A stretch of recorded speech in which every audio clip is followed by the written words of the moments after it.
Bonjour et bienvenue au JT du siècle, en ce samedi 13 mars. Le journal La Française rapporte plusieurs nouvelles du droit de vote des femmes à l'étranger. En Belgique, par 120 voix contre 37, la Chambre belge accorde le droit de vote municipal aux femmes. Monsieur Van der Velde a parlé éloquemment en faveur de cette loi.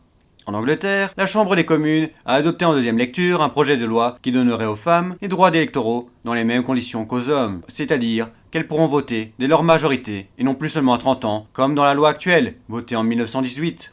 De même, le premier discours de Lady Astor, première femme membre du Parlement d'Angleterre, a été un virulent, spirituel et contre les lois faites jusqu'ici par les hommes sur le régime des boissons. Un des orateurs précédemment ayant défendu le maintien de la liberté du commerce, car tout vaut mieux en Angleterre que d'attenter à la liberté. Elle raconte qu'il a vu une mère ivre repousser son propre enfant sans le reconnaître. Elle dit que les législateurs ont toujours été préoccupés seulement d'intérêts économiques, jamais de la morale et de la famille. Elle a d'ailleurs obtenu un succès éclatant. Lady Astor, on le voit, représente dignement notre sexe aux communes, et on ne pourra lui reprocher de n'être pas en même temps une femme de foyer. Toute jeune encore, elle est mère de 6 enfants, et connue et aimée de tous pour sa charité. De plus, en Angleterre, une loi récente a aboli les incapacités pour cause de sexe, c'est-à-dire que les femmes qui jusqu'ici ne pouvaient être juges sont maintenant admises à remplir cette fonction. En Suisse, la proposition de loi du suffrage des femmes, favorablement accueillie par les grands conseils de Bâle et de Zurich, a échoué en votation populaire à forte majorité. Les suffragistes suisses, nullement découragés, viennent de lancer à Genève une initiative populaire en faveur du suffrage féminin. Cette dernière sera sans doute la pierre d'achoppement,